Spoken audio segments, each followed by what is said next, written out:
6월 8일 목요일 여호와의 절기들이란 제목으로 레위기 23장 1에서 14절의 말씀입니다. 사랑의 하나님 감사합니다. 오늘도 말씀 묵상의 시간을 주심에 감사합니다. 이 시간을 통하여서 하나님의 말씀이 들리고 복음이 들리기 원합니다. 말씀대로 믿고 살고 누리는 인생이 되게 하시고 이 시간도 우리와 함께하여 주시옵소서. 감사드리옵고 예수님의 거룩하신 이름으로 기도드립니다. 아멘. 본문의 말씀입니다. 여호와께서 모세에게 말씀하여 이르시되 이스라엘 자손에게 말하여 이르라. 이것이 나의 절기들이니 너희가 성회로 공포할 여호와의 절기들이니라. 엿새 동안은 일할 것이요 일곱째의 날은 쉴 안식일이니 성회의 날이라. 너희는 아무 일도 하지 말라. 이는 너희가 거주하는 각처에서 지킬 여호와의 안식일이니라. 이것이 너희가 그 정한 때에 성회로 공포할 여호와의 절기들이니라. 첫째 달 열나흘날 저녁은 여호와의 유월절이요 이달 15셋 날은 여호와의 무교절이니 이래 동안 너희는 무교병을 먹을 것이요 그 첫날에는 너희가 성회로 모이고 아무 노동도 하지 말지며 너희는 이래 동안 여호와께 화제를 드릴 것이요 일곱째 날에도 성회로 모이고 아무 노동도 하지 말지니라. 여호와께서 모세에게 말씀하여 이르시되 이스라엘 자손에게 말하여 이르라. 너희는 내가 너희에게 주는 땅에 들어가서 너희의 곡물을 거둘 때에 너희의 곡물의 첫 이삭 한 단을 제사장에게로 가져갈 것이요 제사장은 너희를 위하여 그 단을 여호와 앞에 기쁘게 받으심이 되도록 흔들되 안식일 이튿날에 흔들 것이며 너희가 그 단을 흔드는 날에 1년 되고 흠없는 수량을 여호와께 번제로 드리고 그 소제로는 기름 섞은 구운 가루 10분의 2 에바를 여호와께 드려 화제로 삼아 향기로운 냄새가 되게 하고 전제로는 포도주 4분의 1 흰을 쓸 것이며 너희는 너희 하나님께 예물을 가져오는 그날까지 떡이든지 볶은 곡식이든지 생 이삭이든지 먹지 말지니 이는 너희가 거주하는 각처에서 대대로 지킬 영원한 규례니라. 아멘. 도움말입니다. 성회는 거룩한 집회라는 뜻으로 이스라엘 백성 또는 교회의 공식적인 모임을 가리키는 말입니다.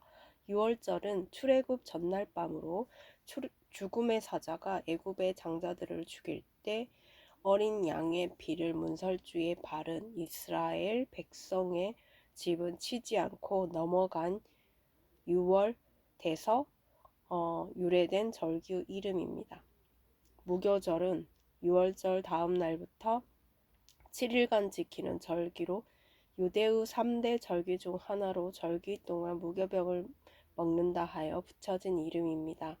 출애굽 전날 밤 무교병을 먹으며 출애굽을 준비한 데서 기원합니다.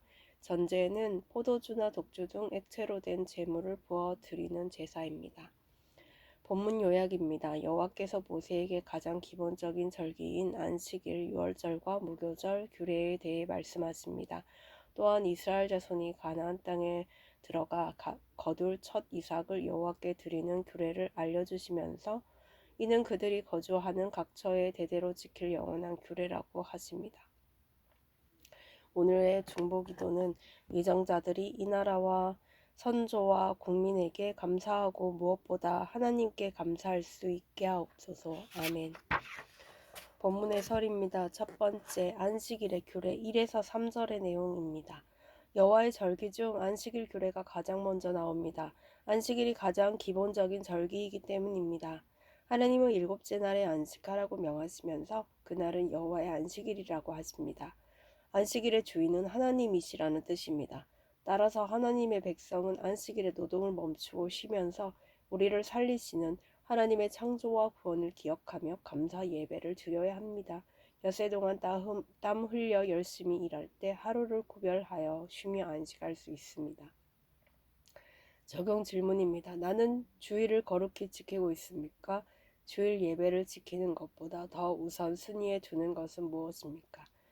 두 번째, 성회로 공포할 절기들 4에서 8절의 내용입니다. 출애굽을 기념하는 유월절은 단 하루 저녁에만 지키는 것에 비해 무교병을 먹는 무교절은 유월절 다음 날부터 1회 동안 지킵니다. 성경에서 7은 완전수로 1회 동안은 정해진 완전한 기간을 뜻합니다. 따라서 무교절을 7일간 지키는 것은 출애굽한 하나님의 백성이 거룩한 삶을 지속해서 살아야 함을 의미합니다. 나의 6월절 사건을 거쳐 예수를 믿은 이후에는 남은 인생을 주님이 나를 살려주신 은혜를 기억하며 그 말씀대로 순종하며 거룩하게 살아야 합니다. 적용 질문입니다. 내가 6월절처럼 기념해야 할 나의 구원 사건은 무엇입니까? 현재 나는 은혜와 말씀을 망각한 채 거룩이 아닌 행복을 삶의 목적으로 두고 있지는 않습니까? 세 번째, 감사의 신앙 고백 9에서 14절의 내용입니다. 초실절이란 한 해의 첫 농사에서 거둔 곡식 가운데 첫 이삭을 구별하여 하나님께 드리는 절기입니다. 이스라엘 백성은 거두어 들인 곡식을 초실절을 지키기 전에 결코 먹어서는 안 됩니다. 추수한 곡식의 소유권은 나 자신이 아닌 하나님께 있기 때문입니다. 내가 이 땅에서 소유하게 된 것은 결코 내 힘으로 얻은 것이 아니라 하나님이 은혜로 맡기신 것입니다. 내게 있는 모든 것이 하나님의 것이라는 신앙 고백이야말로 감사를 표현하는 최고의 고백입니다. 적용 질문입니다. 하나님의 은혜가 아니라 내 힘으로 얻었다고 생각하는 것은 무엇입니까? 오늘 기도하기는 성도의 인생의 목적은 행복이 아닌 거룩인데 거룩한 삶을 살고자 주일 예배를 잘 지킬 수 있도록 결단하게 하옵소서. 저의 6월절과 출애굽 사건을 기억하며 저에게 주신 모든 것이 하나님의 것이라는 신앙 고백으로 감사하는 삶을 살게 하옵소서. 아멘. 묵상 간증입니다. 또 사표 내고 싶어요란 제목으로 여일성님의 말씀 적용글입니다. 저는 건설회사에서 대형 프로젝트를 수주하는데 많은 공헌을 하여 회사에서 영향력 있는 위치까지 단시간에 올라섰습니다. 하지만 언제부턴가 이전보다 더 많은 실적을 내고도 번번이 승진 대상에서 누락되었습니다. 이에 저는 내가 이런 대우를 받을 사람이 아닌데 라고 생각하며 교회 지체들의 만류에도 불구하고 오랫동안 다니던 회사를 뛰쳐나왔습니다. 이후 새 직장에 들어갔지만 낯선 업무 체계와 인간관계에 적응하지 못해 또다시 퇴사했습니다.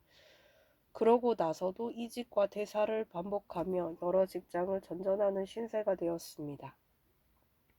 그러다 결국 저는 실업급여를 받으며 단기 계약직의 처지가 되고 나서야 하나님 앞에 무릎을 꿇고 저의 교만을 회개했습니다. 그러자 통장 잔고가 30만 원일 때 하나님은 지금의 직장을 허락해 주셨습니다. 하지만 감사와 기쁨도 잠시 직장 내 텃세와 무시에 또다시 사표를 내고 싶었습니다. 제가 괴로워하는 모습을 지켜보던 아내는 이번에는 절대로 사표를 내면 안 돼요 라며 반대했고 저는 그런 아내와 아이들을 보며 억지로 출근했습니다. 그리고 어느덧 지금의 직장을 다닌 지 4년이 되어 갑니다. 한 번은 아내가 당신이 지금 다니는 회사 합격 소식을 들은 날 그때 말씀을 기억해요? 하고 물었습니다. 이미 까먹은 지 오래되어 다시 찾아보니 내가 그들의 조상들에게 맹세한 바 젖과 꿀이 흐르는 땅으로 그들을 인도하여 드린 후에 그들이 먹어 배부르고 살찌면 돌이켜 다른 신들을 섬기며 나를 멸시하여 내 언약을 어기리니 라는 말씀이었습니다. 하나님이 말씀으로 미리 경고해 주셨음에도 저는 어느새 배가 불러 허락하신 직장에 감사하는 마음이 없었습니다. 이제는 회사를 다시 그만두고 싶은 마음이 들 때마다 이 말씀을 기억하고 기념하여 대대로 말씀을 전하는 절기로 삼겠습니다. 현재의 직장이 저에게 얼마나 완벽한 훈련장인지 깨닫게 해주신 하나님 감사합니다. 이분에 적용하기는 자녀들에게 회사에서 잘 참지 못하고 사표를 자주 냈던 저의 연약함을 고백하겠습니다. 직장을 쉽게 그만두고 싶어 하는 지체를 만나면 저의 이야기를 들려주겠습니다. 입니다.